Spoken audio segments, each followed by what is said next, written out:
Ağzınız açık kalacak bir video çekiyorum. Şu anda Endonezya'da Sulawesi isminde bir adadayım. Toraja isimli bölgeye geldim. İnsanların ailesinden birisi öldüğünde gömmüyorlar ve yıllarca evin içinde o cesetle beraber yaşıyorlar. Şu anda kaldığım hosteldeyim. Motor kiraladım ve bu motorla şimdi yola çıkıyoruz.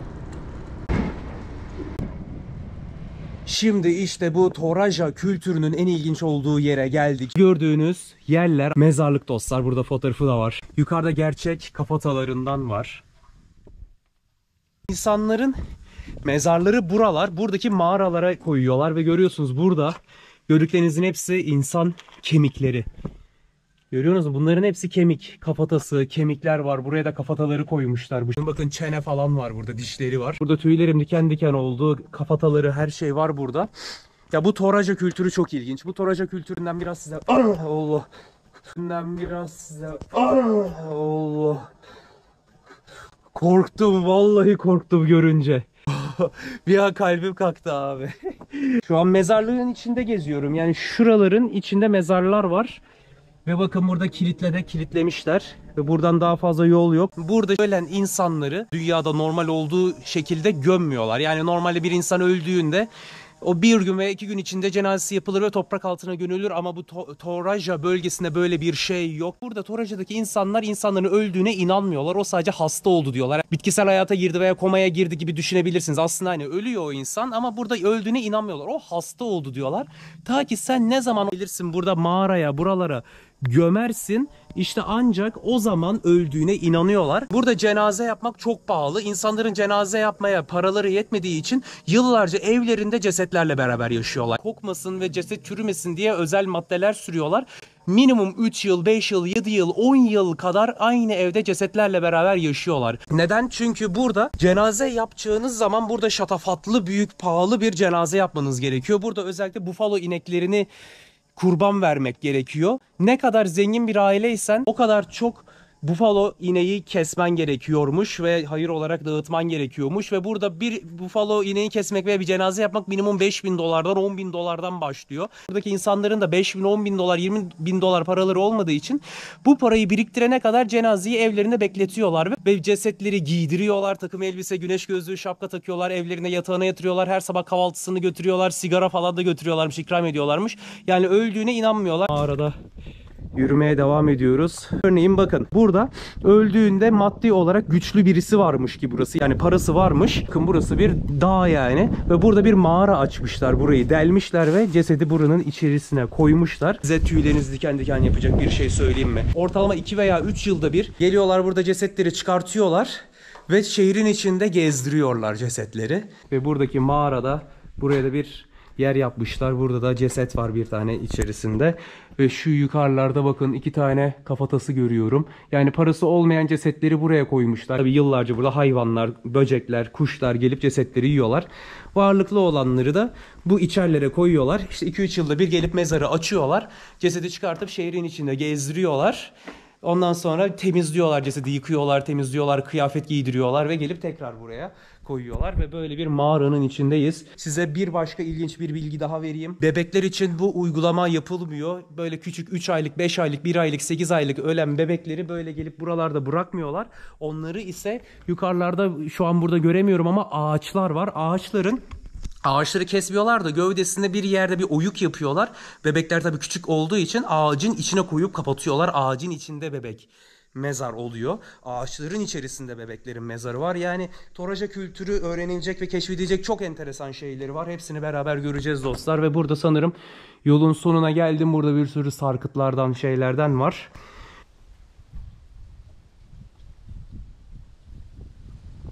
Şu an gerçekten tüylerim diken diken oldu. Şöyle bakar mısınız? Asıl mezarların olduğu yere geldim. Şunlar, şu gördüğünüz hepsi tabutlar bunlar. Gelip buralara cenazeleri koymuşlar. Bakar mısınız? Mesela şuraya kuklalardan yapmışlar.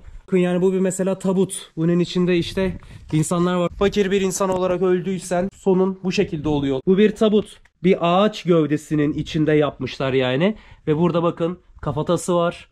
Kemikler var, kolları, bacakları. Kim bilir kaç yıldır bu tabut burada. Ağaca gömmüşler, yani ağacın gövdesinin içini mezar yapmışlar.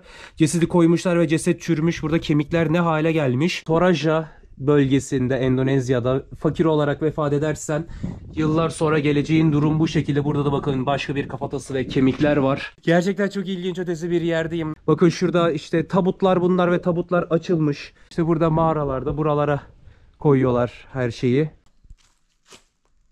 Şuna bakın, burada da bir sürü yine insan kafatası ve kemikleri mevcut ve görüyor musunuz? Mesela kafatasının ağzına bir sigara koymuşlar. Burada da sigaralar var. Sulawesi adasına geldiğimden beri ömrümde görmediğim kadar sigara içme oranı gördüm. Burada sigara içmeyen bir tane insan bulamazsınız. Ve burada sigara o kadar çok kullanılıyor ki burada insanlar öldükten sonra bunlara gelip ikramlarda bulunuyorlar. Cenazeler evlerde 3 yıl, 5 yıl, 7 yıl, 8 yıl bekletildiği zaman her sabah kahvaltı götürüyorlar cesede ve yanında bir tek sigara da veriyorlar. Burada inanılmaz derecede sigara bağımlılığı fazlasıyla var. İkram olarak cesetlere sigara bırakmışlar ve burada her yerde kırılmış kafatalarından ve tabutlardan var. Burada cenazeler bir günde bitmiyor. Ortalama 5 ila 7 gün arasında cenazeler burada sürüyor. Her gün düzenli olarak burada farklı bir olaylar yapıyorlar ve ne kadar zengin olduğunu göstermek için bufalo ineklerini kesiyorlar. Her gün farklı bir seremoni yapıyorlar. Birinci gün farklı, ikinci gün, üçüncü gün, beşinci gün her gün farklı farklı olaylar yapıyorlar. Seremoniler hepsi bitince bu taraf yerlere gelip mağaralara bırakıyorlar. Ve etrafı da gayet de güzel ama böyle yemyeşil doğal güzelliklerin olduğu yerler. Parası olanlar da işte gelmişler bu tarz yerlerde ev yapmışlar. Başka bölümdeki cenaze evleri daha yakınına geldik. Bunlar traditional evlerden. Örneğin bakın burada da cenazesi bulunan kişinin fotoğrafı burada. Bu içeride cenazesi var. Demek ki bu ablamız vefat etmeden önce varlıklı birisiymiş. Ki böyle bir yer yapmışlar ona. Böyle yukarı çıktıkça dağların zirvesine çıkıyorsun. Ve her yerde mezarlardan var burada. Ah Toraja kültürü. Tüylerimi diken diken yaptın. Ve burası da işte yaşayanların yeri. Örneğin şu gördüğünüz yer buranın mahalle bakkalı. Şurada yaşayanların evleri var. Burada da zaten geleneksel yine Toraja evleri var. Çok güzel burada tropikal muz ağaçları ve palmiye ağaçlarından, kokonat ağaçlarından var burada. Böyle yerlerde yaşıyor burada insanlar. Bakın bu geldiğim yerde de çok önemli bir şey var. Bu tarz evler var. İnsanların işte yaşadıkları evler bunlar. Cenaze işlemlerinde ne kadar zenginsen o kadar çok bufalo ineği kesiyorsun. Bufalo ineklerinin kafasını alıyorlar ve yaşadıkları evin girişine bu şekilde asıyorlar. Bakın burada da mesela gerçek bir kafatası var. Dişleri falan burada. Bir ineğin yani boynuzlarıyla beraber şeyi var yani kafatası var. Burada da boynuzları ve diğer hayvanın bölgelerinden var. İşte Toraja kültürü böyle bir şey. Yani bu gördükleriniz öyle tahta ağaç falan değil. Gerçek ineklerin kemikleri yani bakın. Ve böyle yerlerde yaşıyorlar. Bu evin sahibi demek istiyor ki ben varlıklı ve zengin birisiyim. Ben zamanında yakınımın cenazesini yaptım, parasını ödedim, birçok inek kestim, bütün köyün karnını da doyurdum. Mesajını vermiş kısacası. Geçiyordum. Bir anda hello dediler. Hemen frene bastım. Çocuklara bir selam verelim burada. How are you? What is your name? Orada da anneleri var. Nice to meet you. You are so beautiful.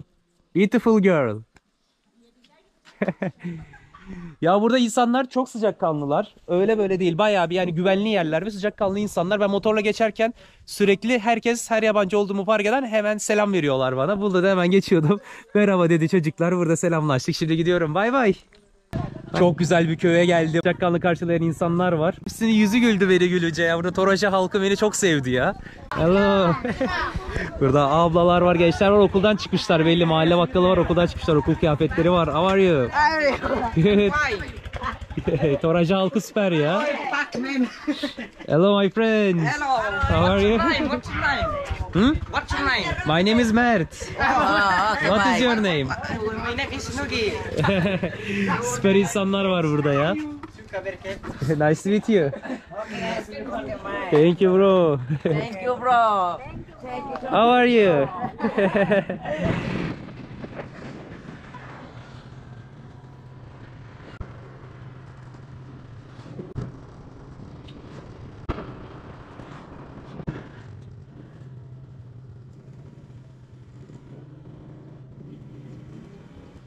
Valla motor kullanırken yolda çok fazla şey size gösteremiyorum direksiyonda olduğum için. Abi bu Toraca'yı gezmek çok zor ya. Ya sabahtan beri yollardayım. Köyler arası ulaşımlar o kadar şey ki ya. Bir de yani her yer birbirine çok uzak. Sabahtan beri yaklaşık bir 50-60 kilometre yol yaptım. Harita beni buraya getirdi. Normalde buradan devam etmem lazım. Bir 20 kilometre yol gideceğim. Burada yol bitti. Burada yaşayanların evine geldik. Çoluk çocuk falan var.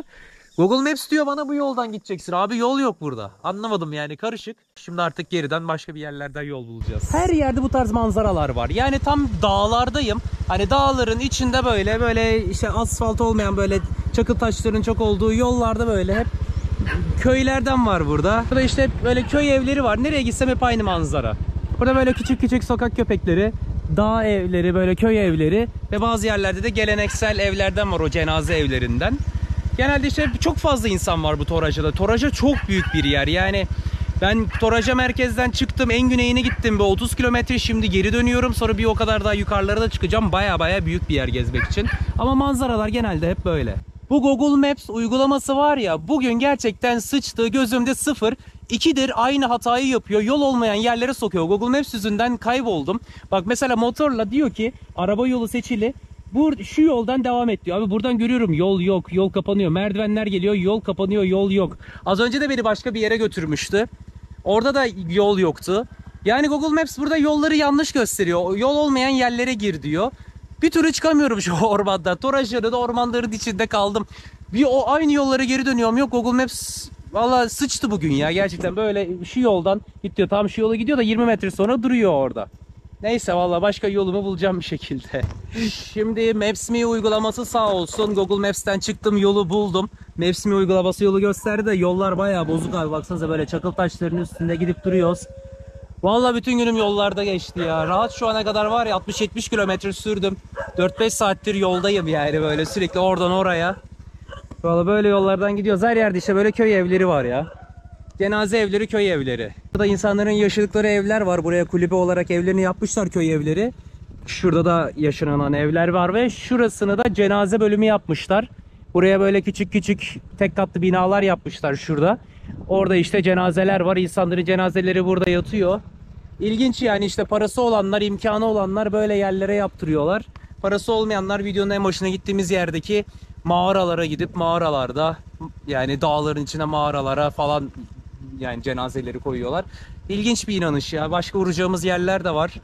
Şu yollardan artık bir çıkabilirsem, dağdan çıkamadım. 2 saattir kaybolup duruyorum. Yeni yerlere devam edeceğiz. Bakın burada benim dikkatimi çeken bir tane inek kafası yapmışlar. Düşmüş. Onu şuraya asıyorlardı. Burada düşmüş, kopmuş. İşte demek ki varlıklı birisiymiş. Burada zamanında cenazesi yapıldığında onlarca, bir sürü inek onun için cenazesine kesildiğinde kesilen ineklerin bir tanesinin başını alıp buraya koymuşlar. İşte orada düşmüş. Bakın burada da bir tane kafadan var, burada böyle kafa yapmışlar.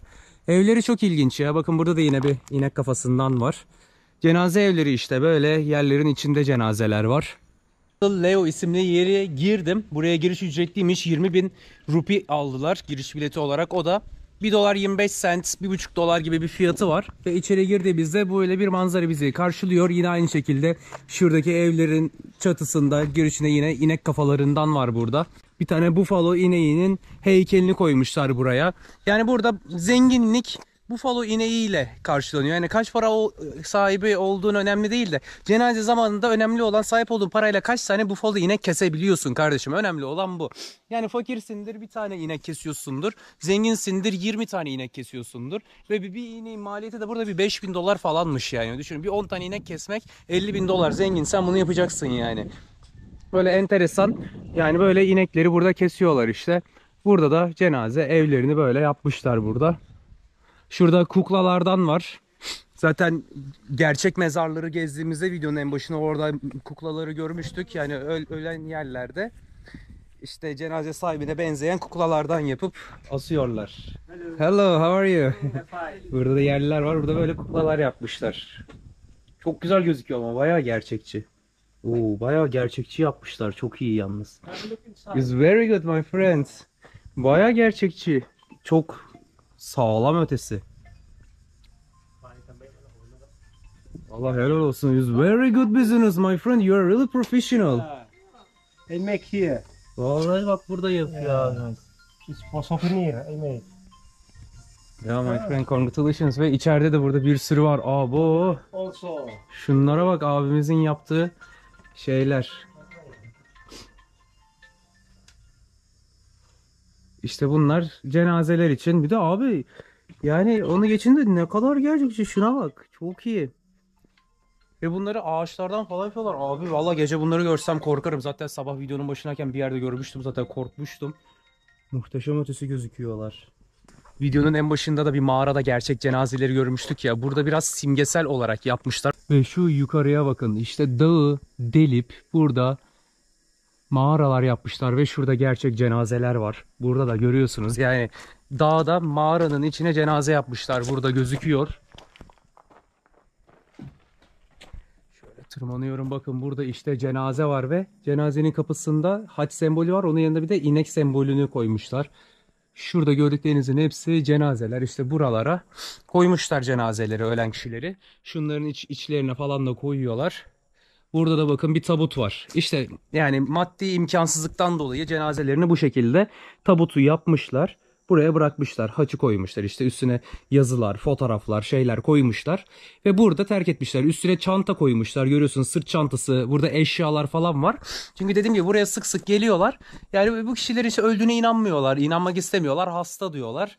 O yüzden yani buraya geliyorlar, sürekli mezarından çıkartıyorlar, kıyafetlerini değiştiriyorlar cesetin. Güneş gözlüğü, şapka falan takıyorlar. Sigara ikram ediyorlar, yemek getiriyorlar falan. Yani böyle ilginç kültürler burada. İşte bir mezar var karşımda. Böyle yerler. Yukarıda tabii sembol olarak kuklalardan koymuşlar. Hello. Hello. Ah, no no no no no. Don't do this. This is bad. Don't do this. Yes, this is good. This is good. Oh, chew, chew, chew, chew, chew. Chew. Ah, Joker. Boom. Oh, artist. Bak baba nasıl şekil yapıyorlar. Aa, bak bak bak bak bak, şakacı seni. Heh. Aferin. Hoppa. Yakala.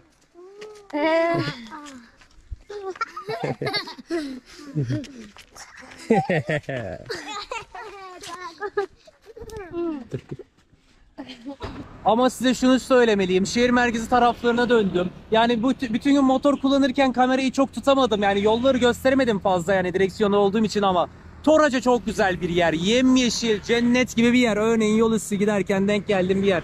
Şehir merkezinde yerlerden birisi burası. Böyle yemyeşil, göl var. Her yer temiz bayağı bir ya. Bayağı güzel. Yani bufalo ineğiyle ünlü bir yer. Örneğin şu bakın, ileride parmağımın ucunda da bir tane bufalo inek var. Az önce ben buraya gelirken trafikten duramadım da ileride bir kavşak vardı. Kavşağın ortasında, normalde her ülkede bir şehrin merkezi yerinde böyle kavşakta bir simge olur ya, kavşakta, yuvarlakta. İnek sembolü koymuşlar böyle falan. Bayağı inekle bağdaşlaşmış. Böyle güzel yani, gerçekten cennet gibi bir yer bu Toraca. Ben beğendim ya. Bu Toraca gerçekten güzel bir bölge ya. Hani yaşanabilecek bir yer. Böyle güzel, doğal yerler.